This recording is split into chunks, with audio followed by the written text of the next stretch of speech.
live show here. But how you doing, everybody? Again, let's rerun this. My name's Wardy, in case you guys and gals don't know. I talk about the Mets for a living, and we have a big Metropolitan segment to get into today.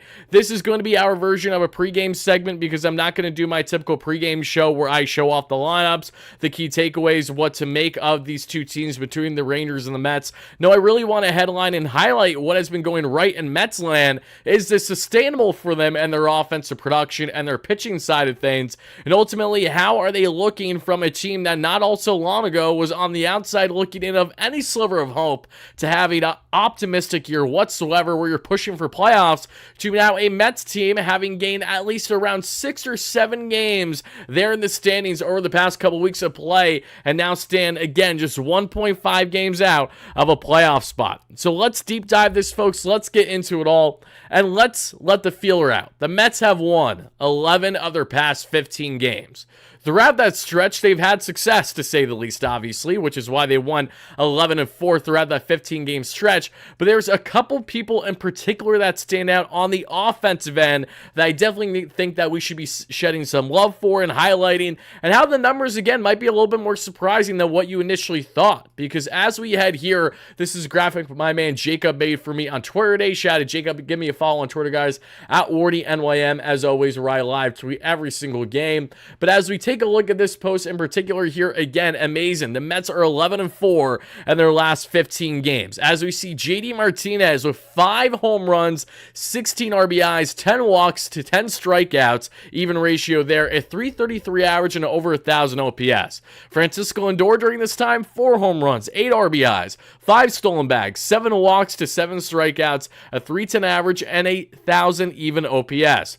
Pete Alonso, who did not wake up at all until yesterday, it felt like. Alonso with 3 home runs, 11 RBIs, a .237 average, and an .810 OPS. Starling Marte, 1 home run, 9 RBIs, 4 stolen bags, a .370 average, and a just under 1,000 OPS. Mark Vientos, who did not have any fun at the Mets homestand, he just recorded 3 hits, had definitely struggled there in Flushing, Queens. Vientos still with 2 home runs, 10 RBIs, a .1075 average, and just under a .760 OPS over the past 15 games. Harrison Bader, 2 home runs, 10 RBIs, Mr. Clutch himself there in the outfield, .261 average and a .739 OPS. And Luis Torrens continues to defy the odds, everybody, with 3 home runs, 5 RBIs, a .318 average, and a 1,000, just under 150 OPS on the season. So if you're wondering, Wardy, why did you bring these up exactly? Because this is exactly who we have to thank to a degree with the Mets offensive production. I mean, how can it not be them? Also, apologies for the intro vid running there. I'm sure that gave you all a jump scare. My apologies. Julian, how you doing? Happy to have you in here. No news yet, Robert, but I appreciate you asking. YouTube is like an unreliable reliever, says Michael Hoff. That's a good one. Tim Welsh, great member. How you doing? D, how you doing as well? Hope you guys are doing fantastic. But as we continue to break this one down, I really want to emphasize how on the offensive end especially, we all know JD Martinez has been carrying the weight. That's why I joked yesterday in our post-game segment, this man probably needs another cortisone shot with the way he's been carrying this Mets team the past week or two of play. Pretty much since the Mets had their team meeting and JD Martinez was one of the more outspeaking leaders along with Francisco Lindor, the Mets have been playing not only more entertaining baseball but more consistent baseball. Yes, some of these games were definitely ones where the Mets didn't necessarily deserve to win, but they still won because of late heroics, but that makes up for the how many blown saves the Mets have this season, which is at least 9, so we will gladly take, even when things don't look like they should go in our favor, sometimes going in our favor. And when things have went right, it has been full-fledged because of guys like JD Martinez. Francisco Lindor, since batting in the leadoff spot, is second in all the National League and WRC plus, weighted runs created plus. He's essentially been the second best batter out there in all the National League since being moved to leadoff. And add some further numbers I'm really excited to throw at you here in a second, but before I do, I want to know your biggest takeaway when you saw and you heard all of them that I just ripped off, especially on the likes of not only Lindor, but Alonso Vientos. It is crazy to say, as good as Marky V has been, and he certainly has been, he's been a better contact hitter, Pete Alonso having the type of success that he had in the tail end of this Padres series really helped carry the weight for him now, where again, if you just look at baseline numbers, 3 home runs, 11 RBIs, a 237 average at 810 OPS, to Mark Vientos at 275 with a 757, 2 home runs, 10 RBIs, you're inclined to say that Pete Alonso clearly has had the better past 2 weeks, when in reality, if you've watched the two, if you of course exclude Vientos throughout that majority of the home stretch because he just did not look comfortable out there, and I don't blame him. How many Mets usually don't look comfortable at Citi Field for good stretches? No less Vientos, though, again, had a lot of quality at-bats leading up into the stretch, and Alonso was simply lifeless up until the past 24 to 48 hours. So it's interesting how, again, misconstrued these numbers can be if you weren't paying attention and watching with your very eyes. But no less, Pete Alonso has been productive more than maybe you initially thought. Mark Vientos has been doing his thing. Again, hopefully heats up on this road trip in Texas starting tonight against the Rangers, and then you're in Chicago against the Cubs this weekend. But we see other production. Starling Marte, Harrison Bader, and I didn't mention it because, of course, he's been very quiet until the past couple of days, but Brandon Nimmo in the 2-hole has been quite productive as well. And speaking of Brandon Nimmo, I do have him on the thumbnail of today's show. Shout out to my guy, Chris Simon on Twitter. He is a fantastic Mets photographer. Sent me a bunch of awesome photos that he took, and I took the Nimmo photo and the JD Martinez photo that he took himself at Mets games there, doing a fantastic job. So hope you see this, Chris. Hope you're having a fantastic day, my man. But I definitely want to know, out of the numbers we just talked about, what stand out to you for the right or wrong reasons, and why? Let me know it in the chat. Let me know in the comments down below to my replay viewers. Cameron, thank you so much for the $5 donation. Cameron says, other than the Phillies, Dodgers, and maybe the Braves, the National League is just trash this year. It is very mediocre, and this is why the Mets need to pounce, especially the Mets having a type of record right now, and 4 games below 500, 1.5 games out of a playoff spot. 1, but 2, understanding that now the Mets on paper have around the 20th hardest schedule in all Major League Baseball for the rest of the season, after having a top 10 most difficult one for the first half or so. Things are looking in the right direction for the Mets to finally get on a roll here beyond their fantastic 5-1 homestand. Again, who thought a homestand like this was going to happen for the Metsies, and yet it did. But on the key performance end, again, JD Martinez, Carlos Mendoza certainly to a degree, some key aspects of this bullpen too that have stepped up, Sean Reed-Foley especially, Edwin Diaz's return, Francisco Alvarez coming in and catching absolutely masterful games by this pitching staff, even if they can't go deep for you. There's been a lot of positives in Mets land, and we certainly appreciate that. And to stay on the topic of positives for the Mets, now, how exactly have they mustered a run to have them right back in the thick of things with this playoff race? One, obviously, the National League as a whole, being as mediocre as it is, has definitely helped the Mets climb up this third wild card ladder. But also, when you take an individual look on both the offense and the pitching since June 1st, so again, just over 2 weeks to play now, where the Mets have had a much stronger June. Just to give you guys some context, the Mets have 8 wins in June. They had 8 wins in the entire month of May. So they're already trending in the right direction, and what went from a miserable May is now turning not so much into a potential June swoon, but rather a joyful June, if we want to stay on the wordplay there. And for the Mets here, in 13 games since, again, June 1st, they're ranked in 3rd in overall WAR among teams in the National League at 3.6. Only the Arizona Diamondbacks and the LA Dodgers have been better overall offenses than the Mets out of the National League since the start of June. And some things certainly stand out here, especially on the WRC Plus. As a team, the Mets are 2nd, only trailing the Arizona Diamondbacks 138 to the Mets 136. And as a whole, again, this offensive production has been huge, in large part because of guys like JD Martinez, among others. On the average, the Mets have the 2nd highest average, only to the Diamondbacks. On the OBP, the Mets sit 3rd. On slugging, the Mets sit 2nd. WOBA, the Mets sit 2nd. So again, these aren't fluff numbers. Everything is rounding out that the Mets have been on an absolute tear with the offense over the past couple weeks.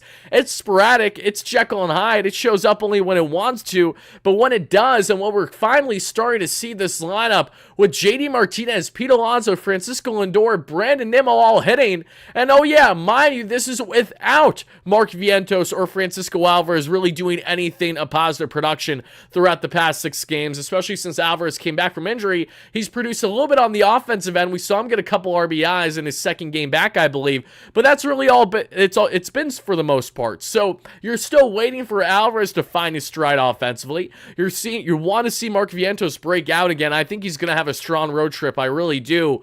And then you also add in Jeff McNeil played this past week over Jose Iglesias when Jeff, outside of a double, did nothing on the offensive end. So again, for the Mets to have the type of offensive production that they have been having is what it's telling me, especially as a Mets fan. It's telling me not only necessarily what more of reality is, but it's also telling me why exactly you should only put so much stock into a certain stretch of games for the Mets. We all saw how doom and gloom we were over the past couple weeks, a month plus.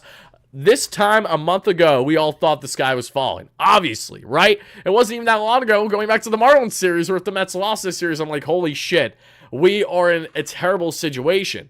But given the ebbs and flows of 162, understanding that it's all about hot streaks, and it's about how long can your heater of a streak be, and how long are your losing streaks going to be. It's about having that proper balance, and the Mets are finally getting that, and we all have to credit, including myself, we all have to pay credit to what is going on right now with the Mets since they had that team meeting. Look, I blasted them. I talked about a lack of leadership in that clubhouse, a lack of unity there on and off the field, and just a true lack of identity as an organization. And while they still struggle in those areas to a certain degree, the leadership front has been full-fledged a 180, and we can tell that because of how these guys are responding to that team meeting. For them to go out the next day earlier than they ever do for practice usually, is a big deal. To warm up, to get ready before your next game, because they didn't even have an off day that following day. The Mets have since had themselves much more entertaining and comfortable baseball. It's been far from perfect, but given all things considered, mind you, they've done this without Christian Scott, right? They've done this without Jose Buto. They've done this without certain aspects of the team, especially the bullpen, who doesn't have Brooks Raley for the rest of the year, will never probably pitch with the Mets again. Edwin Diaz finding his groove at the perfect time. It finally feels like, again, the Mets are just getting what they were hoping heading into the season from a lot of these guys. And yes, you're going to go through your ups and downs throughout a 162. But if we're leaning more into how this team can be just when they're playing to their caliber, we have ourselves a good problem, folks. The Mets are, again, trending in the right direction. And the reason why they're trending in the right direction is not because they played the Miami Marlins. It's not just because they swept the Padres. It's because of their ability to finally find sustained winning. This is a team that has struggled oh so mightily for how long now? Not just the 2024 season. We're talking all the way back since the second half of 2022, winning consecutive ball games in a row. Not having it where you say win two and then drop 2 or 3 right away. Yes, we're going to see more of that this season. It may begin tonight against the Rangers for all we know, but against the Texas Rangers, who sit right around the same record. Same applies with the Chicago Cubs for that weekend series. This is the time for this Metropolitan team to pounce like they haven't before this season, to get to 500 and to really make themselves headway as a playoff contender and pushing to be more so of a buyer than a seller potentially by the trade deadline. And as I see you guys in the chat, everybody, thank you all so much for the donations and the kind words.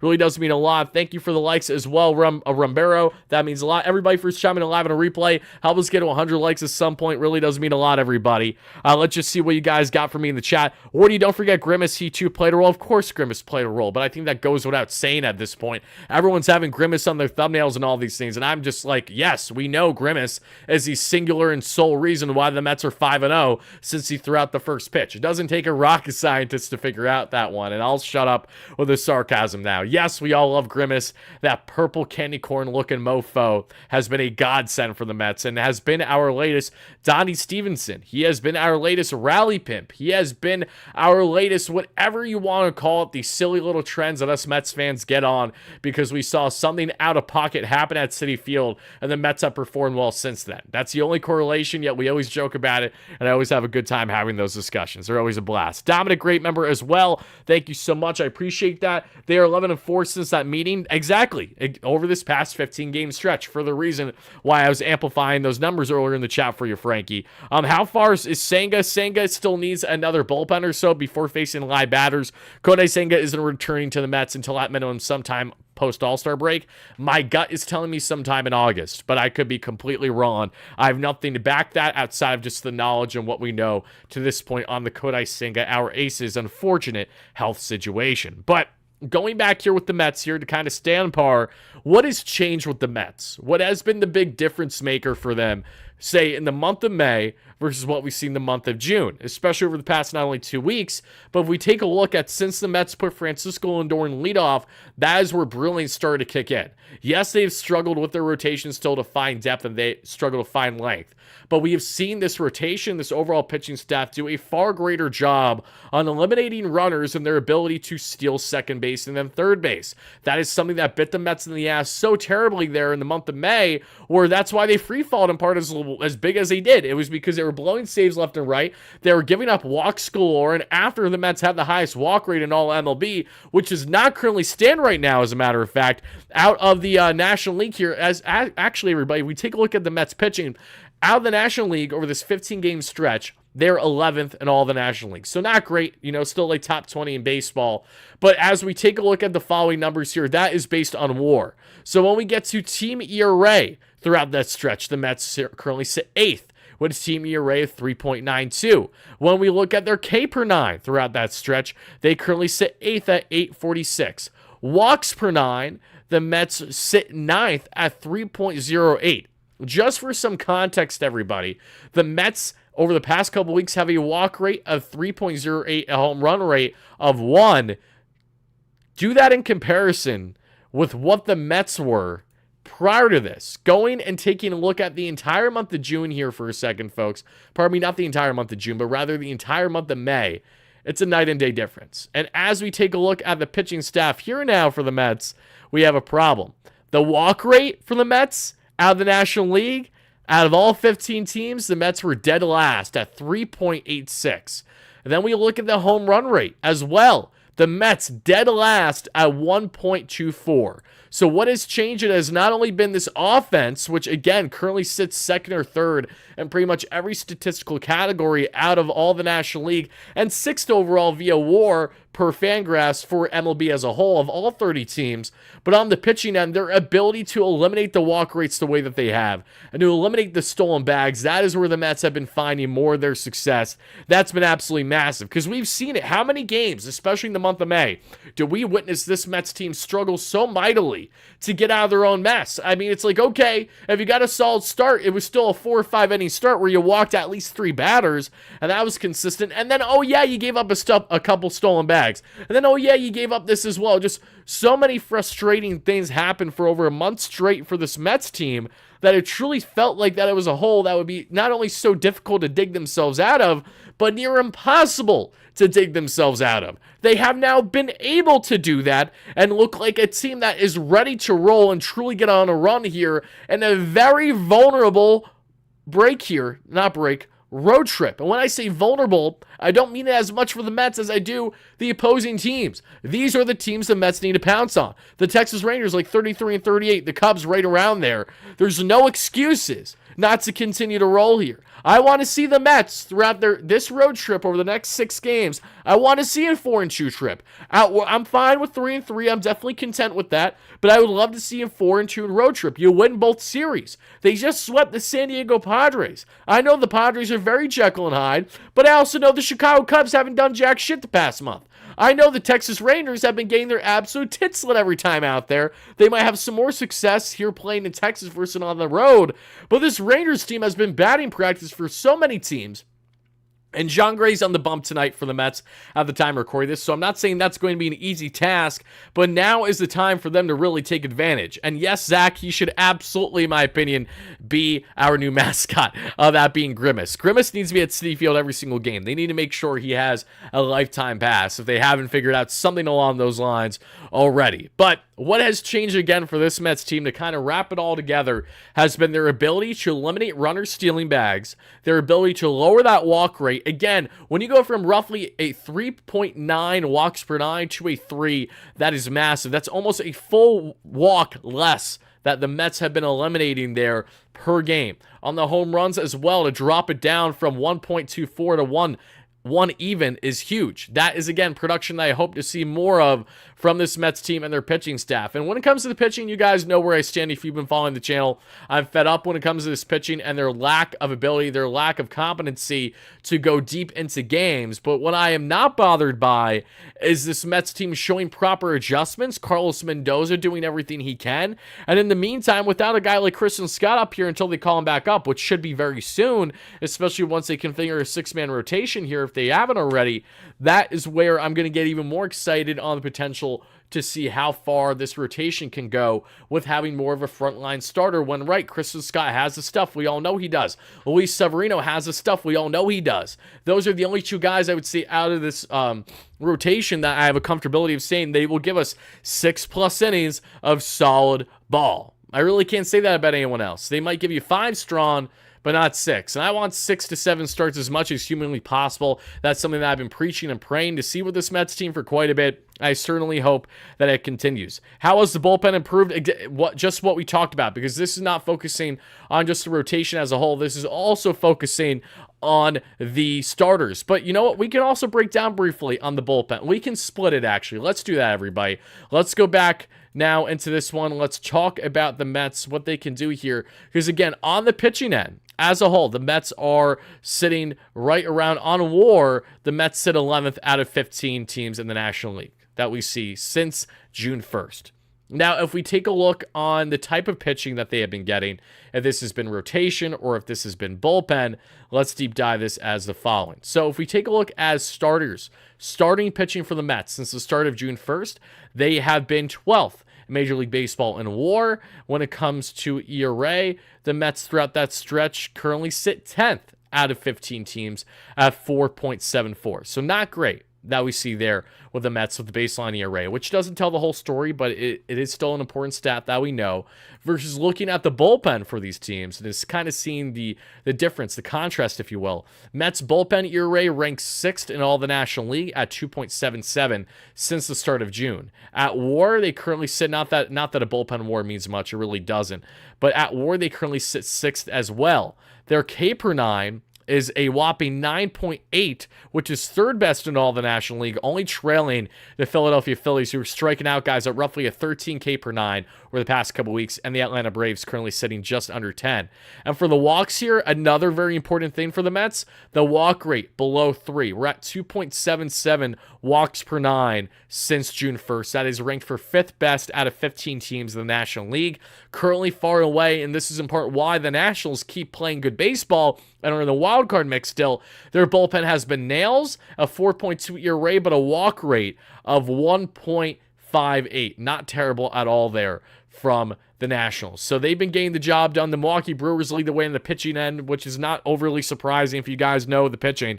Steven, how you doing? Happy to have you in here. Great member, great friend on the channel as always, folks. As we're breaking down the latest in Mets land, how the Mets playoff hopes are officially alive. Why are they alive? We're going through all the numbers to basically explain why exactly that is. And we're not going to be too long-winded with the show, everybody. I'm probably going to go 30, 40 minutes for this one, especially because we got a game tonight. I'm very excited for that. Really, really excited to see how these teams do, which is why I actually meant to mention to you all earlier. I said it yesterday, but guys and gals, I will be live on 3 separate platforms barring any changes tonight. You guys will not know I'm live until I start to go live, but you know the drill. I will be live tonight on YouTube, Twitter, and the Bleacher Report app, all simulcasting all at once. So when I'm live tonight, just to preface this, everybody, I'll be live in the Bleacher Report app, which you go in the BR app, you go to Mets, and you're going to find me there shortly after the Mets game concludes, win or lose tonight against the Rangers. I'm going to be interacting mainly with the Bleacher Report app because this is a scheduled hosted show that I have to do with BR that, again, was scheduled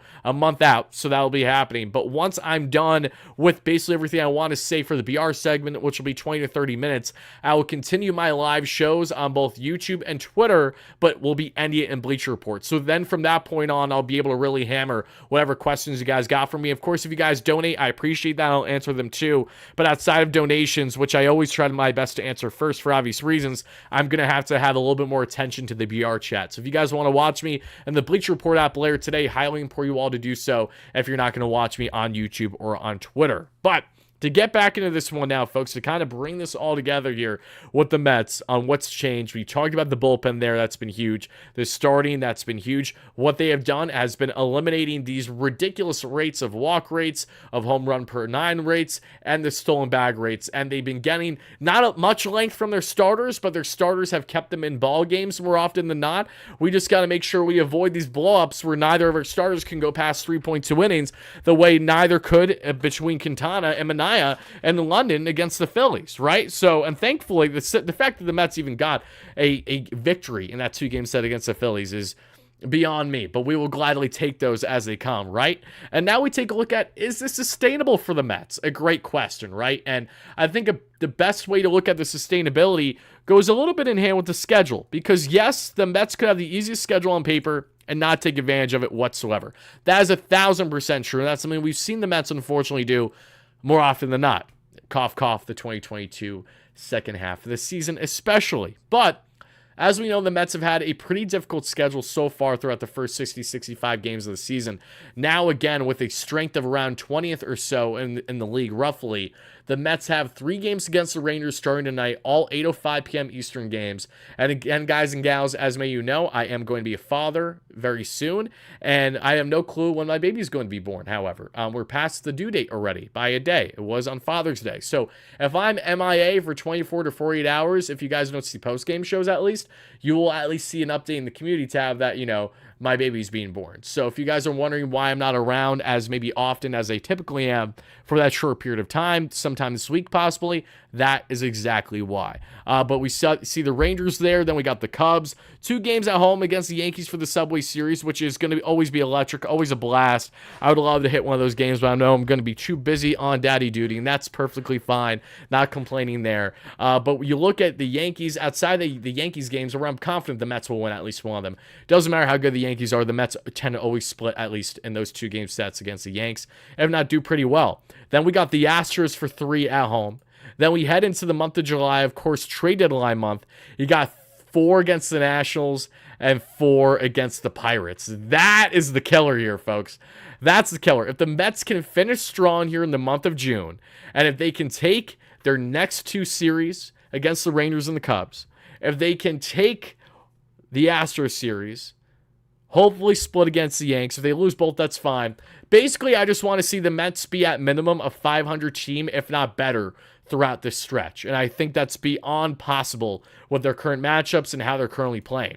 But getting into the month of July, a Nationals team and a Pirates team, both of which that have been climbing high, this is where we're going to need the Mets to really show up. They're all on the road. These have been killers for the Mets in the past, especially Pittsburgh in July in 2021. Gives me PTSD like yesterday between DeGrom and between Mr. Francisco Lindor. If you know, you know. But the Nationals, 4 games to begin July is huge. Then you got the 4th of July game at 11 a.m., which is, I appreciate. That way we can enjoy our 4th of July to everyone that celebrates. But Friday, Saturday, Sunday, Monday from the 5th to the 8th against the Pirates there. Then you got 3 more at home against the Nats, 3 at home against the Rockies, and then we get, of course, to the All-Star break. So when I look at these series, when I look at the Mets here, let's say they split one of these series and win the other one. So, okay, we're looking at 2 wins here. We're looking at 1, 2, 3, 4, 5, 6, 7, 8, 9, 10, 11, 12, 13, 14. To add it with June, 15, 16, 17, 18, 19, 20, 21, 22, 23, 24, 25. Over the next 25 games for the Mets, there is no reason, none, for them to at minimum be around a 500 ball club, if not better. I'll argue that over this stretch for the Mets, over these next 25 games, there's absolutely a world where they, of course, could be, 15-10. I don't think that's out of the realm of possibility whatsoever. I really don't. I also could see a world where they're just up a couple games above 500 throughout this stretch. But these are very vulnerable teams right now, very much in the mix like the Mets and mediocrity. And I am very excited to see how they are going to do. Everybody, throughout the next 25 game stretch for the Mets here, between the end of June heading into July, basically up until the All-Star break, what is your presumed record for the Mets to have throughout that stretch? Spam in the chat down below. Let me know for the people on replay watching this as well. Greatly appreciated. Let me hear it, everybody. Let's see. Will Baby Wardy be a Mets fan or a Braves fan? This is a good question, because on one hand, I don't want my future child to go through misery left and right. On the other, I don't want them to be a Braves fan. So it's like, how much does the selfishness kick in? I'm going to raise them as a Mets fan, and then if they decide that they don't want to be a Mets fan, I'm not going to fault them, especially if we don't win a championship by time that they're all grown up.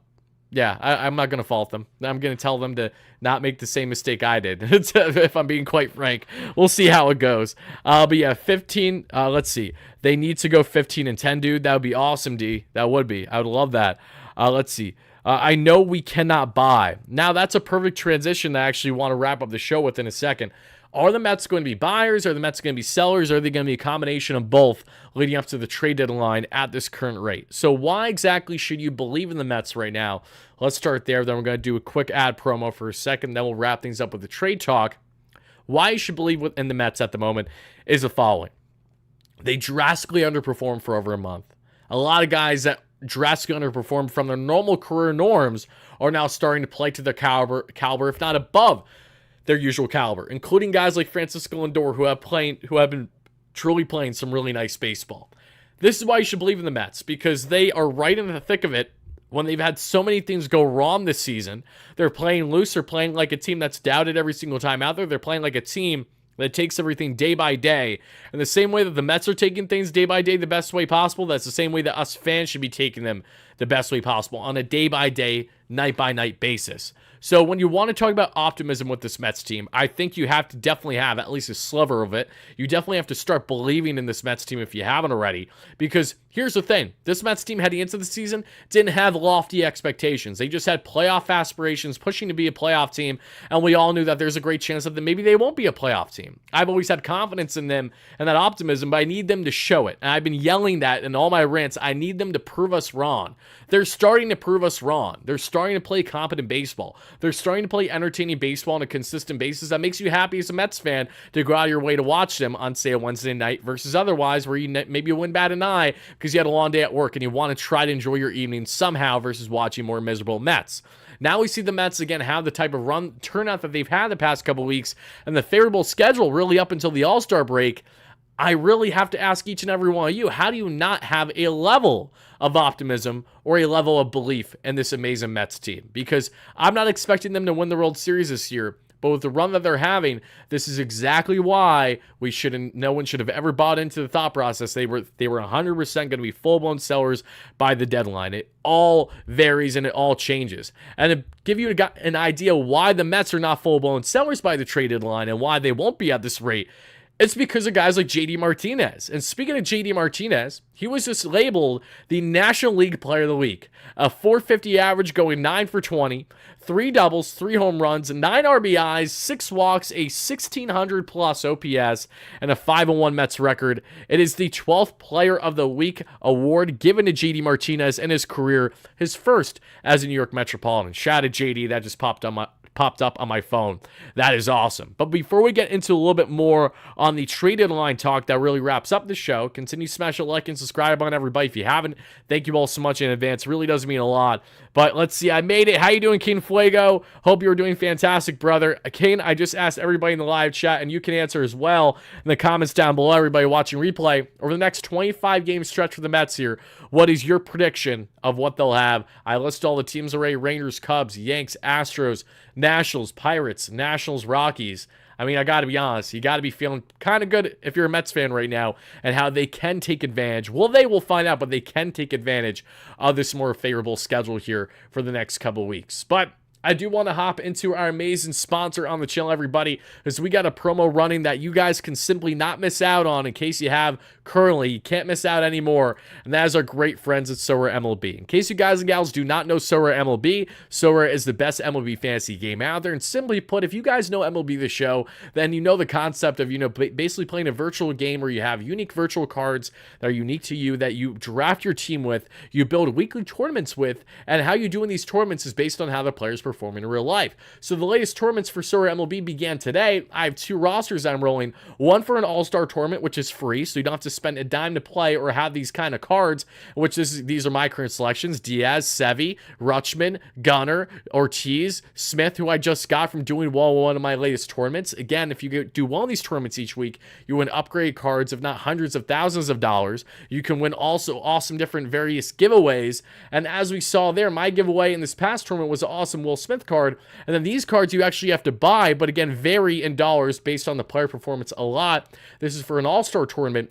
Now, you guys, staying on the topic of buying cards that you can do through the Sorare MLB Marketplace, they're doing a promo like no other, and all it takes is honestly a quick sign up with my unique link in the description down below, 1, and 2, spending just 5 minutes, not even, spending tops $10, and you're automatically entered to basically get involved on the best promo imaginable. And when I mean that, I'm not understating it, guys. We're looking at the All-Star Collection event. So if you guys know MLB The Show, where you collect virtual cards as well, and you build up those cards, say you're not going to play all the players, but you have the entire Mets roster or some of them. If you just build a collection score of players on one specific team of a 150, you automatically have an entry. As you see, I have 4 entries for this tournament, all because of what I currently have. You get 1 free entry along with 3, which is my Mets from the 2023 season. Again, they don't even need to be active players on the team currently. They could be older players that are still in the game.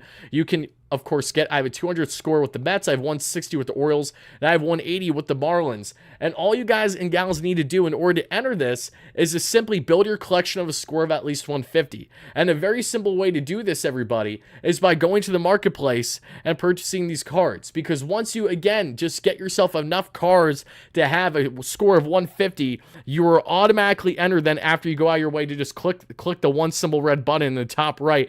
Once you enter Sorare, you automatically then are going to be involved with this promo, which gives to 5 awesome, amazing fans the following: a ticket to the MLB Home Run Derby this year in Texas, the MLB All-Star Game, MLB Futures Game, a home run or All-Star Break batting practice ticket on field, 4 tickets to MLB ballpark play, 1 for each day, and a $1,000 travel credit. So again, all expenses paid for, basically. All-Star Break, promo for you, where you get a free ride, all just for spending a couple bucks. Where again, Drew Smith is at $1. We see Adam Ottavino at $1. Brooks Raley at $1. John Curtis, former Met, as $1. David Robertson has $3. My point is, you can just get a bunch of relievers here. It's that simple to do. I got Alvey, I got Beatty, of course. I got Senga, JV, former Metropolitan, now Foe, of course, Jeff Brigham. Let's not get to 140 innings this season, JV. I'd appreciate that vesting option not kicking in. But point being, everybody, that is all you have to do to enter, and you can click our unique link again in the description down below today. That way you too also get a 50% discount up to $50 on the marketplace credits. So if you guys want to buy cards right away, or if you want to do it via auction, that are both available online in the Sorare MLB app or on your computer, that is how you can build these collections and get involved today. No, it does not need to be the Mets. It can be whatever team you want, and all you need, again, is a collection score of 150 to enter. I have 4 entries, and we have just under a week before the winners are announced for that free ride to the All-Star Break. So good luck to everybody that enters, and as always, shout out to our great friends at Sorare MLB. But to hop back into this one now, folks, before we wrap things up, I want to answer whatever comments, questions, or concerns you guys and gals got for me here in the live show. And let's see, I'm seeing a lot of comments here. 18 out of 25 is what you're saying. You know, it's weird when the Nats are almost 500. Very weird, for sure. And we're halfway to 100 likes, guys. Thank you so much. Continue smashing those buttons. Feels like a 78 and 84 season, says Kevin. Let's see. Let's get a 500. Take it from there. So Stan, bro, we jumping out the window. We may never lose a game again. 25-0, says King Flago in the chat. Oh, you guys crack me up. 20-5. The rest of the half. Split the Pirates, lose one of the Cubs, lose one of the Rangers. So we got some very irrational sounding Mets fans here, which I love, because I love seeing the balance where you have some Mets fans like, there isn't a chance in hell we're making playoffs this season. Then we got other Mets fans like, oh, we're not only making playoffs, we're doing the whole damn thing, baby. We're going on a run. I don't expect a deep run this year from the Metsies, as much as I'd love to be proven wrong. But I do expect them to be right in the thick of things of that playoff run. And because of it, that is why their trade deadline approach right now is more buyers than sellers. You know, I saw some people on polls yesterday. Shout out to my man Michael Marino on Twitter. He knows who he is, especially. Great independent reporter there that covers MLB as a whole, not just the Mets. As I'm trying to get this camera back into focus, there we go. And he put out, you know, are the Mets going to buy, sell, or hold? And Where is the both option? Because how could you not look at this Mets team and assume that they're going to be both buying and selling at the trade deadline right now? If you're wondering what I mean by that, you have some guys you could cut off with dead weight, especially if you eat portions of their salary that aren't really making enough of an impact for you, i.e. a Jeff McNeil, for example. You have a plethora of pitching talent, but a lot of mid options when you could probably trade away an asset or two there, whether that's in the Peterson, the McGill, the Buto group, etc., that still have control for a team that has more desire there, is in more desperate need for that type of pitching. And in return, the Mets can acquire more short-term assets for, say, the bullpen this season to help rectify things should they wish in any way, shape, or form, especially a lefty option, not named Jake Diekman, that Danny Young can certainly provide, but maybe he can only provide it so long, right? So you want to consider those reliever options. And on the rotation front, this is where things get interesting, because there are arms out there that are controllable that the Mets could be willing to part ways with some top prospects for, knowing it'll impact them beyond 2024, like a Jesus Luzardo, just as an example, because the Mets are involved in the Luzardo, the Cease front, and others heading into the season. So bear that in mind. We saw David Stearns was working diligently until the very end of spring training, pretty much any of the year, and he's never stopped working. I like to make that clear, but point still stands. There's abilities for the Mets to buy, even for short-term options for the rotation, like Eric Fetty from the White Sox. I think makes so much sense for the Mets. He goes deeper into games, he has solid strikeout rate, and he's a guy that David Stearns just missed out on this past offseason, where Fetty got a more guaranteed role as a true starter with a little bit more money there by the White Sox than the Mets. So there are definitely avenues for the Mets to buy to kind of round out some things to make them more of, instead of a fringe wildcard team, versus a more solidified wildcard team, while also parting ways with current assets on the roster. Then you get into, okay, if the Mets are really going to sell, who are some other guys that they could potentially part with? We know the plethora list of guys the Mets can part with. Anyone that's a short-term option or is not on a great contract, even Starling Marte, there should be a level of trade interest with the lack of defense. If the Mets eat the majority of that contract, should he continue to hit the way that he has been? Then you get on to Tyrone Taylor and Harrison Bader. I definitely see a world where even if the Mets do say buy at the deadline, pushing for playoffs still, maybe they're even in a wild card spot by that point for all we know, right? Because this is a little over a month from now. Maybe the Mets trade away Bader or Tyrone, so that way they help allocate better in other areas, more areas of need. So my point is, while the Mets might not be the sexiest team, while they're not even in a guaranteed playoff spot, this is why Steve Cohen and David Stearns have stayed diligent, have made more short-term moves for the organization, and a guy like Luis Torrens has been helping in spades. Speaking of Luis Torrens, the guy he beat in that backup catching battle, Tomas Nido, was officially released by the Mets today, so his official time in the organization after 12 years has come to an end. And I, again, wish you the absolute best, Tomas, wherever you may land. But to come all together here and to wrap up this conversation, folks, the Mets are going to be a mix of buying and selling right now. There is not one single reason to think that the Mets aren't going to be doing a mix. Even if they, again, currently sit the same spot as they do a month from now, why aren't they going to be in the mix of both? Because quite frankly, with the way the NL is going right now, and the way you can get on a run as soon as you crack the wild card spot, the Mets are not going to view this right now as like, okay, we have no shot this year. No, far from it. They know that it's an open door and a lot of things can happen. But they're also cognizant and are going to be wary and not buying into a whole core group should they get on a run per se. So let me just make that clear to people that think, oh, the Mets won't consider breaking up the core, that, oh, they won't part ways with Jeff McNeil, oh, that they won't part ways with Pete Alonso, at least by the offseason. Those things may certainly still happen. This is not an organization that was built by David Stearns. This is an organization that was built by other front office regimes. And until David Stearns has everything to the T in which he likes, what he can have his hands on, he will do whatever he wants with, and he will not abide by, oh, well, there's contractual restraints. No, Steve Cohen will help in that regard. Should he say, hey, we should really part ways with this guy, but we need you to eat at least 20-30% of his salary. Can you do that? Steve says yes, right? Then you get on to other potential moves. Point I'm trying to make is that while we still have a lot of baseball to be had here, the Mets now currently sit in a position where they're not only right in the hunt playoff-wise, right in the mix of this thing, but they're right in the mix of being a buyer and seller at this year's trade deadline. And everything is continuing to point in that direction. Could it be more buying than selling? Yes. Could it be more selling than buying? Sure. Even if they're in a wild card spot. but I do not expect it to be clear-cut one way or the other. And as we inch closer, we will, of course, have these conversations more frequent. We'll get into the rumor mill, and I'll tell you guys what players I think will be dealt, what guys I think will be acquired potentially, what guys will stay, and everything in between. So that is going to do it, everybody, for the live show. I want to thank you all so much for watching. It really does mean a lot. Robert, how are you? Mets will take the second wildcard spot. Robert is saying with confidence in here. Let's see. You thought I was overreacting. Robert, if I said that was an overreaction, I apologize. Have to bear in mind that until we're there, it's hard to see those things happening. But the Mets are continuing to roll, so I'm taking them day by day the same way that they're taking themselves. And good things are happening. Daniel Caps, great member. How you doing? Happy to have you in here. Best $10,000 investment for the Mets says, looks like there's no home run bets tonight. Gray only gave up 3 all year. That's smart. Yep, definitely don't hammer any bets like that against John Gray today. But you should absolutely hammer the Mets in some capacity, whether that's spread or money line. We're feeling crazy tonight. Feeling good. Excited for this Rangers series, everybody. But that is going to do it again for the live show. Thank you all so much for watching and listening live on a replay.